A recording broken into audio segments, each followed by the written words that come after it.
Okay, we are back with part 4, the finale of the Box Awards, as I dubbed it, my own little award show without really giving out awards. But yeah, this is the last part. We are doing Album of the Year this time around. And this time it's not just going to be a top 5 list. This is going to be a top 10. There were so many albums to choose from this year. So yeah, I just had to go big on this list compared to other lists. But yeah. Let's get started. This is Albums of the Year for 2024.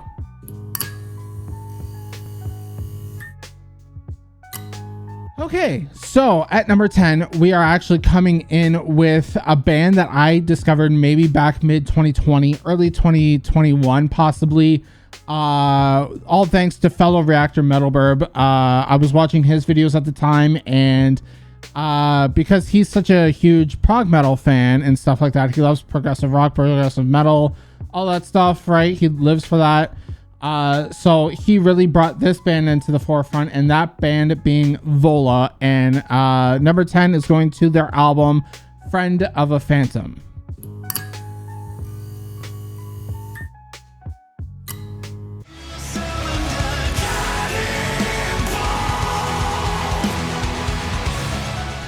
Okay, so yeah, like I was saying, this album really came in emotionally and more focused on the melodic side of things compared to their 2021 album Witness, which was actually my album of the year for me back then, just because it had, like, it was a flawless album, no skips whatsoever, and it brought me back into the prog metal genre, which I kind of slipped out of for a little while. And yeah, back when Metalburb was showcasing these guys on his channel, I fell in love with these guys. I went back and listened to their entire discography and loved them ever since.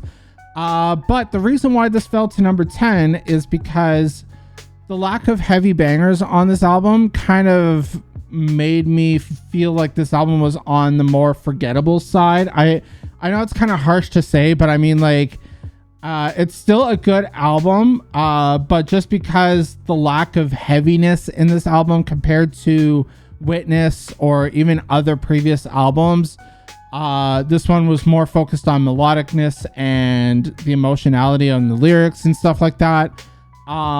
It kind of felt short a little bit for me. So seeing that they went from Album of the Year for me from 2021 now being to number 10 on my list, I kind of hope that they do come out with another album quickly as like maybe a follow-up to this that's just pure heavy bangers or a good mix of both, like Witness was. But yeah, that's number 10. Let's get into number 9.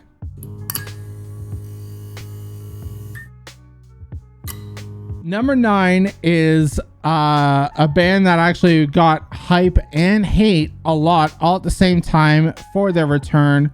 That's right, I'm talking about Linkin Park and their album From Zero.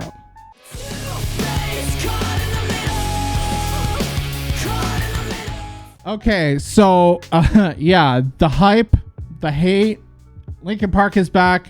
I mean, you've always had the Linkin Park haters being haters, blah, blah, blah. But I mean, I can understand some points of where the hate was coming from as they announced Emily Armstrong as the new vocalist with the new single and all that stuff, right? I gave it a chance. I actually liked it. I felt it was a good step away from male vocals without differing too much from their sound and stuff like that. So I feel like Emily was the step in the right direction in that sense. I really do feel like she's a strong vocalist for Linkin Park to continue with. I have to say her vocals, like, there's some similarities in her harshness and everything that really, you know, reminded you of Chester Bennington, and it really made me miss Chester, you know, all over again. I mean, we've been missing him since 2017, and you know, the fact that the band, you know, strived through all the hate that they got for quote unquote replacing Chester Bennington when she's not, but yeah, I really don't like that they got all that hate. I mean, I felt some things with this whole decision. But you know, I've gotten used to it, and I'm really hopeful for what they have in the future, honestly. My only real qualm about this album is, you know, yeah, we got reminders of older music, you know, older sounds. You know, not every single song was fluent with each other. Every single song was reminiscent of one album or another, or, you know, a mixture of multiple albums in one song, you know, stuff like that. So I really appreciate that, and I'm pretty sure the older fans also appreciate that as well. But I honestly feel like if this continues, you know, especially with like the reminders of the old albums, like say in a couple of the singles that they had like little melodies that like trickled in from other songs like New Divide and stuff like that, right? So those little nuances were nice callbacks this time around, but I'm really hoping for like a more original thought process and more creativity on their next album that they're going to do with Emily. I'm hoping that they kind of like pump one out a little bit faster, maybe one in like early 2026 or something like that, just to get like that creativity flowing in them, you know, and not just being a nostalgic reminder album, because that's what I honestly felt like this was, although it is a good way to start Emily off in this band. But yeah, it did kind of fall short on my list just because it didn't really bring anything new to the table with Linkin Park like I was kind of hoping for. Besides Emily being the new vocalist, it was kind of almost same old Linkin Park, especially like on either the production side or how it just sounded musically and everything. It kind of left me wanting a little bit more than what we got. You know, like I said, I only got number 9. You know, there's so many better albums that Linkin Park has put out, you know, that are more up my alley and everything, right? But overall, it was a solid effort from Linkin Park. I'm just hoping that they produce more original, non-nostalgic songs in the future. But yeah, that was number 9. Let's move on to number 8.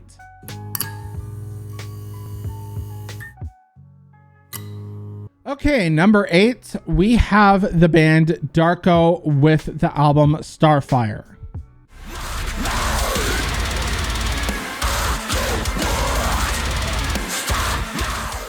Okay, what can I say about this album? Darko is doing what they do best. You know, they're crazy. They have these weird, wacky sounds in their music. You know, they love to switch up the genre sound or the generic sound of deathcore. They make it like this, their own signature style, which is really, really cool to come across. You don't really see that in deathcore too often. You know, I don't even know if I would consider them full on deathcore. I mean, they are, but aren't at the same time. So they're really, really cool and unique in that sense. We had some feels in there. We had also a long, lengthy album too. I mean, the album was 19 tracks. That's a hell of a lengthy album, and especially when most of the songs were over 3 minutes.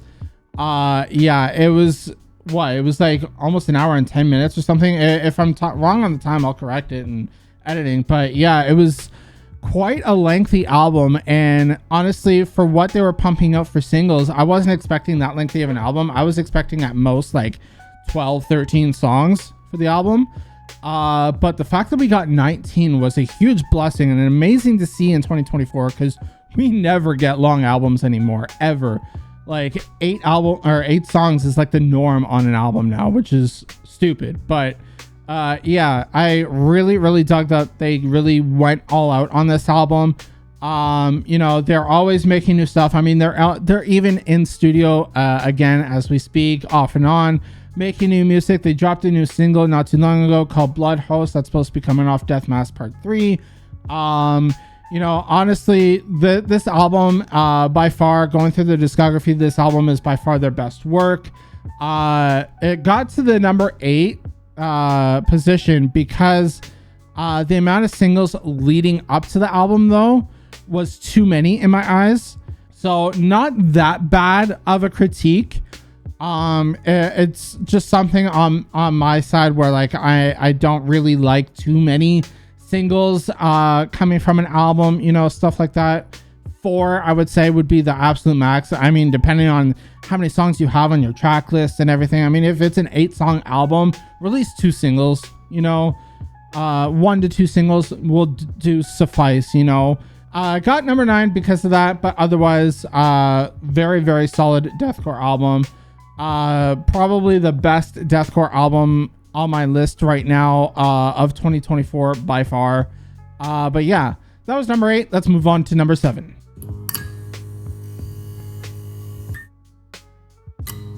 Okay, number 7, we have the band ERRA with the album Cure.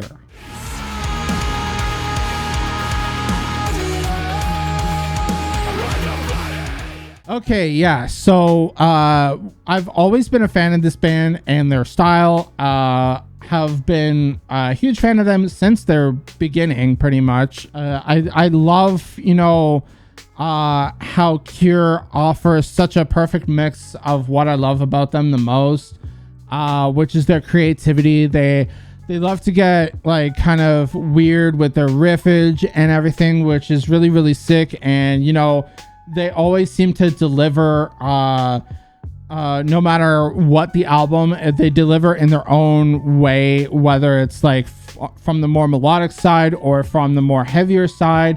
You know, they always just end up making a really, really good solid album. Like they have, as a band, in my eyes, I know other people might differ, but in my eyes, they have one of the most flawless discographies when it comes to the more progressive metalcore sound.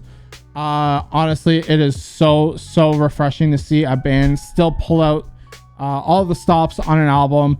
It got number 7 though, just because on this album a couple of the songs were kind of on the forgettable side. It felt like some of the songs kind of felt a little lackluster compared to others. But as a whole package, I mean, the album served its purpose. So no real harsh complaints or anything like that. I mean, if you're listening to the album front to back, it's perfectly fine. But if you're doing the one-off songs or whatever, some of those songs can be like kind of, okay, it doesn't really suit my mood kind of, you know, thinking, you know. But yeah, that was number 7. Let's move on to number 6.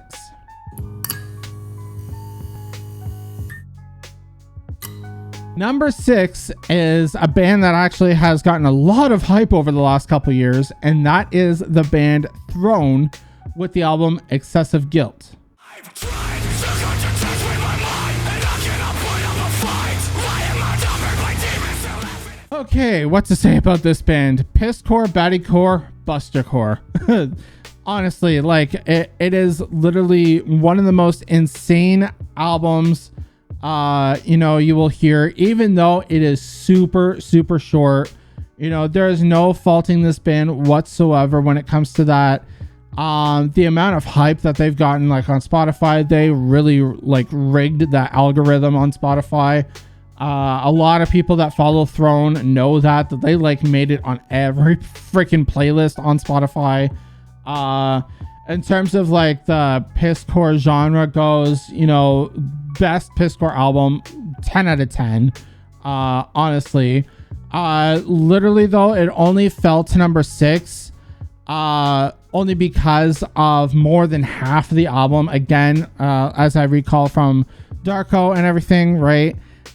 More than half of the album got spoiled, and I don't like when that happens. You know, I kind of wish, because some of these singles were like almost 2 years old at this point by the time the album released, and the fact that they took all their singles and put it onto an album kind of with like little to no new music on it, kind of felt like it was a quote unquote album, or just an album or like a single compilation, if you will, just because there's so many singles. You know, as an album as a whole, it is really good and solid. Like I said, best pisscore album of 2024, but just because the amount of singles that they had released prior to the album release really made it fall short to number 6, but still a really solid banger pisscore album overall.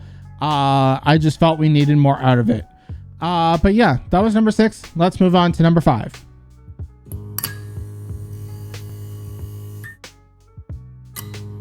Okay, number 5. This was kind of on the later releases on the latter half of the year. We are talking about, of course, Poppy. A huge return for her back into the metal space, metal era, whatever you want to call it. But yeah, this is her album, Negative Spaces, here at number 6.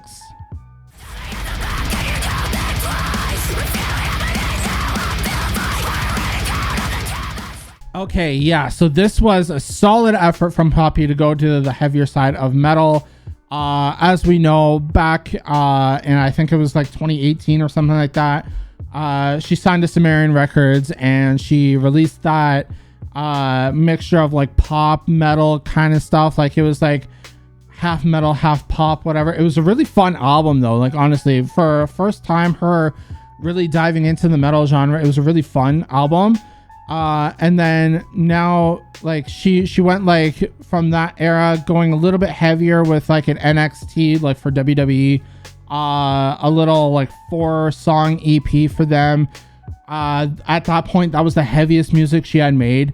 And then she went a little bit with, I think it was with the album after that, she went with a little bit more of like a punk rock kind of vibe, punk grunge. And then her album before this one actually went back to the more poppy, electronic kind of feeling, kind of music, which is fine. I mean, I guess she's always still gonna appease all fans of her, all of her eras, right? But I feel like this album had like a nice fusion of metal and synth pop songs to bring her pop fan base into this new metal era, especially if she's gonna stay this way. Who knows? I honestly don't know what to expect from Poppy from release to release. So it's very good to see one artist, you know, be very, very unpredictable on what she's going to do. You know, all that stuff. I was really, really hoping though, on this album, for a lot more of her Banshee style screams. But I do get it overall. It serves its purpose as a welcome mat, if you will, to that pop fan base, bringing her into all of this along with her fans, as even a lot of other people have stated, even like Nick Nocturnal and everything, felt that this album was quite safe, and I do too. I feel like in some sense in the manner this album did very well feel on the safe side of things, but again, I feel like it serves a purpose to bring all of her fans into this new era of hers, because I feel like a lot of her pop fans would have just said no if she just went balls to the wall, full Banshee hardcore knock loose style screams and everything. You know, if she went full on like that, I honestly feel like a lot of her fans would have stepped away. So the fact that she did a good mixture on this album was really good, and I feel like she really kept her fan base going, right? That's number one as an artist. Yeah, as long as you can like really keep your fan base attached to you, you're winning, you know? So yeah, I really feel like she did a really good job on that part. I really do hope for her though to stay in the metalcore hardcore realm. But honestly, if she doesn't, she doesn't. Who am I to judge? You know, I mean, like I said, she's very unpredictable, right? You never know what she's going to get into next, right? So but yeah, this album only fell to number 5 literally because the intermissions, I felt like the intermissions kind of felt like out of place on the album. I feel like they didn't really belong on the album. They were just little weird tracks that had like weird instrumentals to them too and everything. It just kind of like took you out of the album, at least for me. So if minus those intermissions, if we just had like I think it was like 8 or 9 tracks or whatever without the intermissions, it would have been a more solid album. This probably would have been either number 2 or number 1 for me, because honestly this album was really, really good. But yeah, Also, on the fact of songs, the track listing also could have been sorted a little bit better. Honestly, like I feel like some songs could have been placed at like from the beginning to the end and whatever, right? I don't know if that was on production side or her choice. I'm not exactly sure, but that's just my opinion on that. Other people might feel different, but yeah, I kind of feel like the track listing was a little bit weird. But other than that, still solid effort for her to get into the metalcore realm of things. Yeah, I really hope that she, doesn't run from the genre or anything like that, and instead aims to strive in it. But yeah, that was number 5. Let's move on to number 4.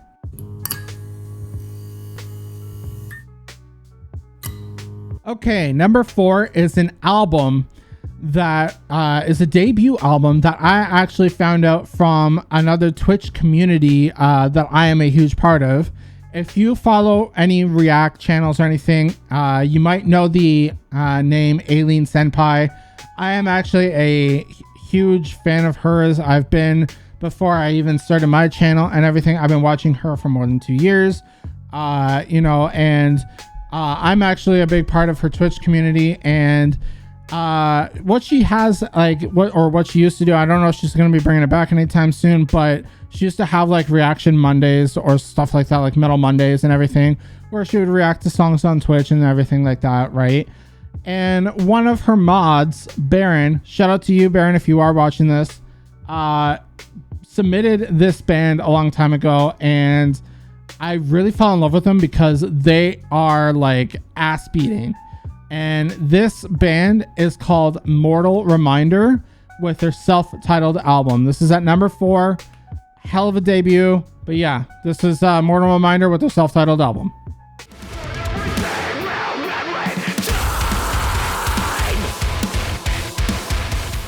So yeah, like I was saying, this is a hell of an ass beater of an album. Like I said, discovered them because of Aileen Senpai's community and everything, and I've been a huge fan of these guys ever since. Honestly, sick production. The songs felt kind of bass heavy, which gave it that more impact, especially on drops in the breakdowns and everything that they had, which was really, really sick. Gave it that full energy punch that it really deserved. They full send that metalcore sound with intensity, but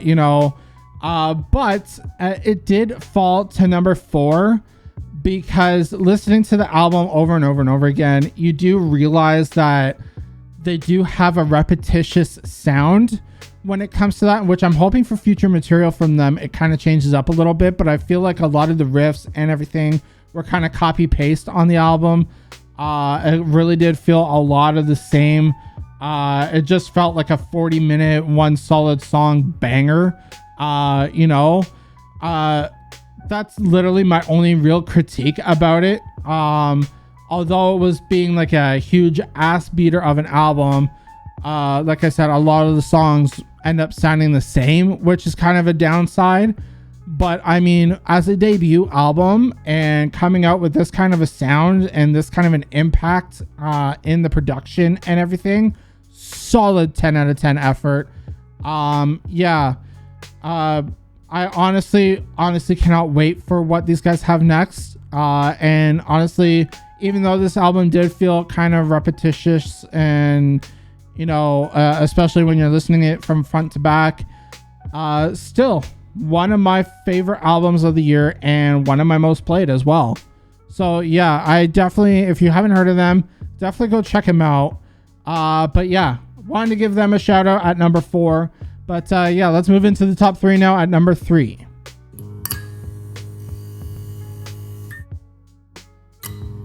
Number 3 is the meme lord, whatever you want to call him, Bilmuri, aka Johnny, formerly from Attack Attack. His debut like country core-esque kind of album, American Motorsports.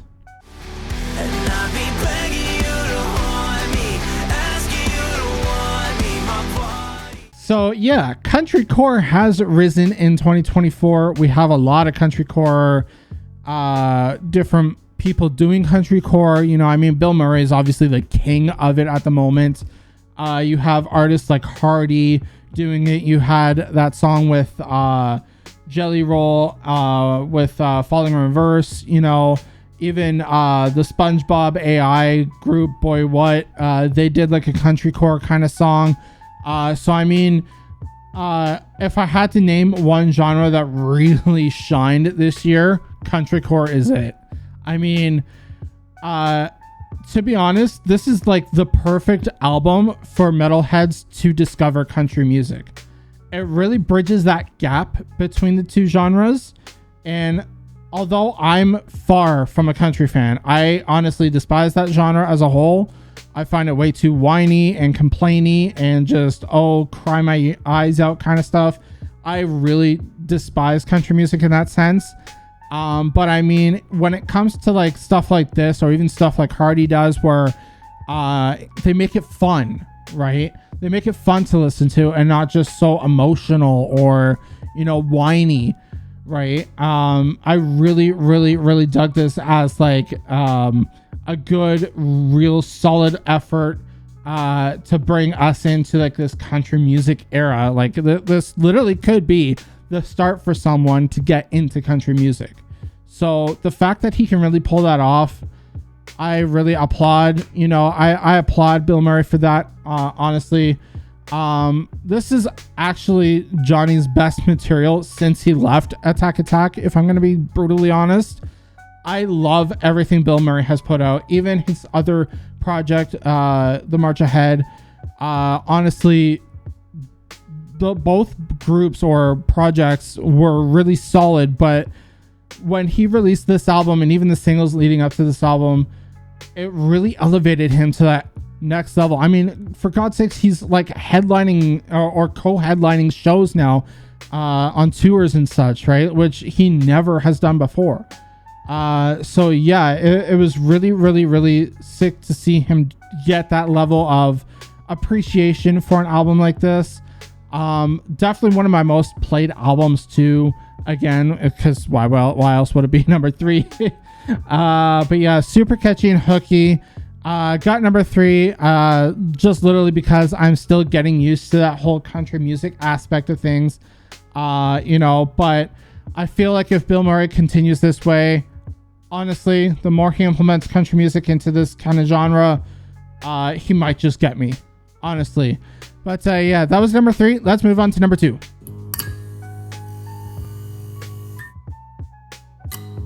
Okay, number 2 is going to be the band Boundaries with their album Death is Little More.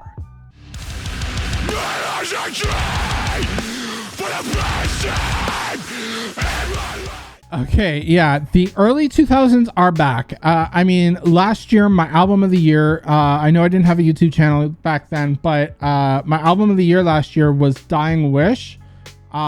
They brought in such a solid early 2000s metalcore sound, and honestly, I never listened to Boundaries until this album came out, and I went back and I listened to them, and they continually like bring this solid early sounding metalcore sound to their music, which is awesome to hear. It really makes you miss that era of music. And my notes here say that like I love the way that they bring the metalcore to modern age. I'm a sucker for that era, right? Dying Wish really perfected it last year, and you know, like I said, they were my album of the year in 2023. But Boundaries literally said, hold my fucking beer, I'm gonna full send this shit, and they absolutely crushed it. I love bands that are doing this as a style and really bringing us back to those early days of metalcore when we first discovered metalcore as a genre. And yeah, I really love it. Also, the amount of ball dropping breakdowns in this album was just so insane. And it came close to number 1, but got number 2 as literally the only reason it's not my number 1 played album. Honestly, like this album was 10 out of 10, but honestly, like this album was a margin of like 10 plays difference between this and my number 1 spot. I'm not even joking. This I listened to the number one album 10 times more, like literally 10 times more than my number two. So yeah, that's literally it. But yeah, that was number two. Before we get into number one, I've got some honorable mentions to get through. These are going to be albums that I just want to give a quick shout out to. You know, they didn't make the list, but that's just because there are so many albums that came out this year, whether not even be from like main bands, but from like side bands and stuff like that. Like honestly, this was a hell of a year overall. Even though a lot of main bands didn't make any new music, we still had no shortage of banger albums. And the first one I'm going to mention, Make Them Suffer with their self-titled album.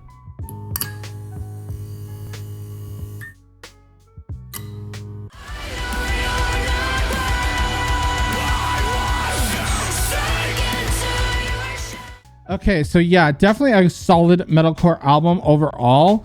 The only reason why I didn't make my top 10 list is literally because of the production choices in the album. I feel like some songs were done and executed very well. More so the singles, but more so on the non-singles that weren't released. I feel like a couple of them really kind of fell short on the production side. There was some production choices that I wasn't too happy with.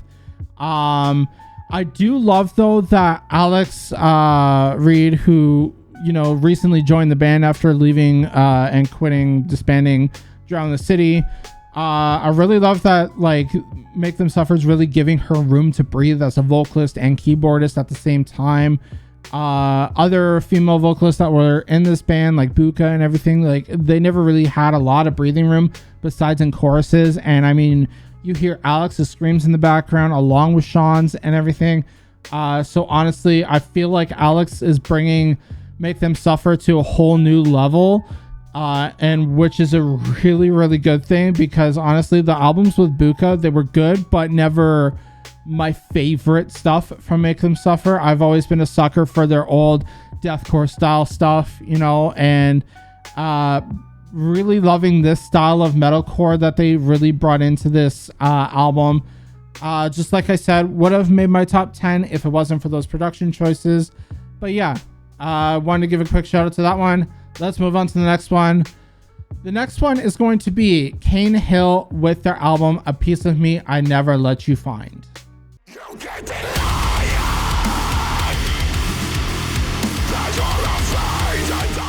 Okay, so similarity to Make Them Suffer, I kind of have similar complaints about it. Very solid effort from them. It came really close to being in my top 10 or maybe even my top 5. But the more I listened to this album, the more I found faults and little nuances that I just didn't like about it. So I couldn't give it that opportunity to crawl into the top 10, but I'm gonna give it an honorable mention anyway.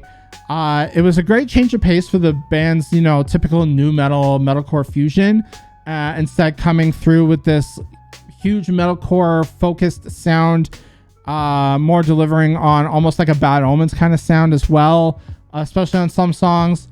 Another complaint that I have is the fact that there's two songs that are the exact same pretty much, just one's a little bit longer. I don't really get why they did that. I don't know if that was a production choice last minute for the album, if they were short on track listing or anything. I'm not exactly sure what was going on, but Fade and then Fade Into You. Yeah, there was two songs, one in the middle of the album and one is Fade Into You is the last track, and literally pretty much about the same songs. When you listen to the album front to back, you don't really notice much of a difference between the two tracks. So honestly, that was a weird and odd choice for me for the album. I don't get why they included those songs. I mean, if they were gonna do it, I would have just left Fade Into You. If it's a little bit longer, I would have just left Fade Into You on the album and erased Fade because it's shorter. And then maybe add another track, or even just leave the album as is as that. I'm not exactly sure, and maybe if Elijah or anyone else sees this video from that band, maybe let me know what was the choice on that. I'm not entirely sure. If I can get some answers on that, maybe it'll provide some clarity. But yeah, I really look forward to more of this style though from Cane Hill. They really delivered. I just want them to get crazy in the future when it comes to this kind of genre, as this album did feel safe at moments. I'm not saying the whole album was safe, but I feel like some moments in the album did feel on that safer side. But yeah, it did miss the top 10 because of, you know, the odd song choice and a little bit of production issues that I had a little bit of qualms with. But yeah, that's about it for that one. Let's move on to the next one. So the next one is going to be another kind of pisscore album. This is KUBLAI Khan with the album Exhibition of Prowess.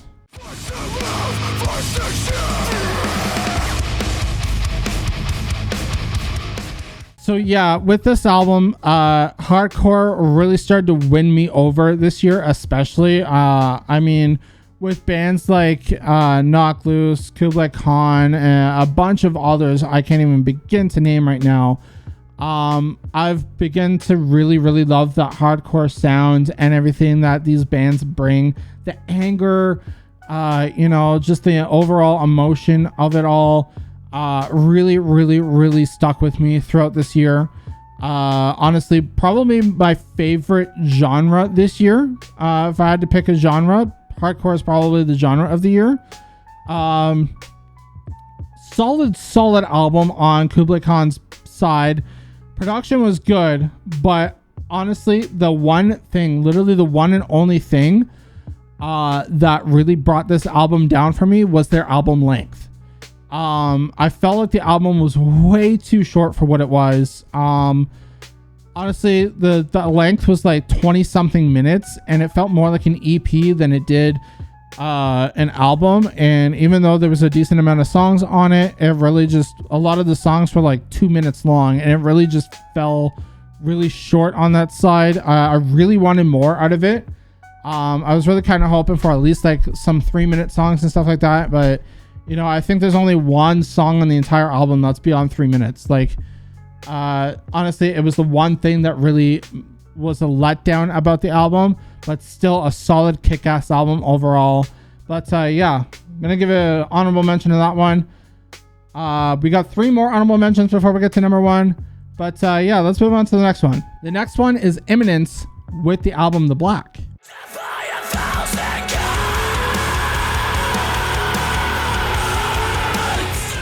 So yeah, had to give a quick shout out to these guys. Again, another solid, great album from the violin core boys, as I call them. Literally just didn't make top 10 due to the lack of experimentation that this album kind of lacked for me. The sound was kind of a tad stale and overused from the previous album, and even the album before that. I kind of wish that they had more of a evolved sound on this album, and I'm hoping in the next album that they kind of heed that advice and like kind of evolve their sound in some sort of way, because sometimes you can get bored of the same old sound over and over again, even if it's like small nuance changes in production or anything like that. Like, just make it refreshed in some sort of way, right? And that's what I was kind of hoping for this album. Good singles, good album overall, but like I said, the lack of experimentation really made this album fall short for me and didn't make the top 10 because of that. But yeah, just had to give them an honorable mention too. Let's move on to the next one. So the next one is going to be kind of, actually the next 2 are going to be kind of on controversial sides. But yeah, I had to give an honorable mention to Bring Me the Horizon with their album Posthuman Next Gen.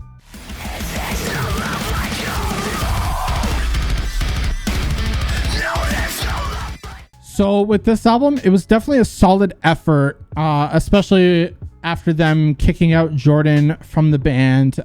Jordan being a huge member, not only in the band, but also production wise and everything. Jordan has always had this signature sound that he brought to Bring Me the Horizon's music, and I feel for the most part, you can definitely tell Jordan's style, unique touch was missing on this album. I'm kind of hoping for the next album that they kind of pick it up a little bit. Definitely a decent album. But my main qualm on why this took it off the top 10 is literally because the amount of time we had to wait for this album. Back when they announced it, I think they announced Next Gen, I think in 2021, and they finally released it in the summer of 2024. So almost 2.5 years after they announced the album. That's quite a lengthy period of time. And the fact that it took so long after the first single to release the next single, which was like 6 months apart, and then they released the next single like 4 months later after that, it took too long and it dragged out too much, and it kind of took the hype of this album way out for me. So I'm hoping that they can get their things together for the next album that's going to be coming out for the Post-Human series, and I really hope that they can make quicker decisions, and overall just hoping for a quicker release next time with fewer singles as well, because also having like 5-6 songs released from this kind of made it spoiled in that sense, as I hate. But yeah, definitely still as an album as a whole though, definitely solid effort from them. Really just missing that Jordan Fish sound, and the length of time we had to wait for it to get released was its biggest downfall. But yeah, that's that one. Let's move on to the last honorable mention before we get to number 1. So the next one is going to be the next controversial choice, Falling Reverse, with their album Popular Monster.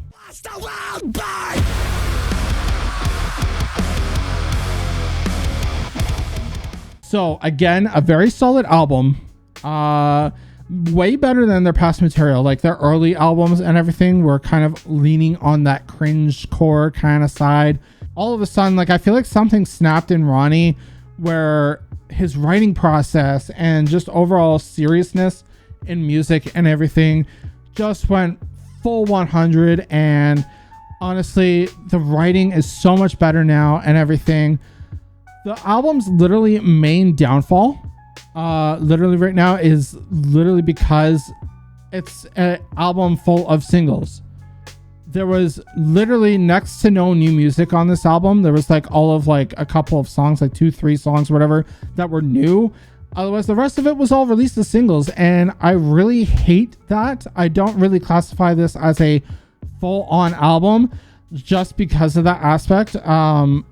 I was kind of hoping that like maybe the singles that came out like 2 years ago, 2.5 years ago, wouldn't make it on this album, that they were just standalone songs. That kind of annoyed me that those songs were on this album. I really wish that, they maybe spent a little bit more time in the studio and pushed for either a longer album track list or just new material overall, with like maybe the last like 2 to 3 singles that they released prior. It was the biggest downfall of this album. But honestly, if I'm counting this in singles, overall 10 out of 10. I mean, they haven't had a bad single, and I want to say about 4 or 5 years. Like honestly, ever since their, I forget the album name now, but they went like soft on an album. Ever since that album released, the singles after that all have been great. I haven't hated a single one. So as a package, the album is really, really good. I just wish that this was an actual album compared to a compilation of singles. But yeah, I really, really, really do love the singles. Ronnie pulls no punches when it comes to all of his music now, vocally and lyrically. No denying he has talent. Controversy aside, he is really, really good.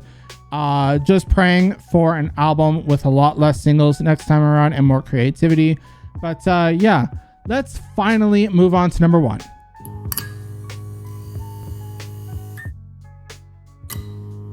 Okay, so yeah, finally at number 1, we have, I'm pretty sure you guessed it, Knocked Loose with the album You Won't Go Before You're Supposed To.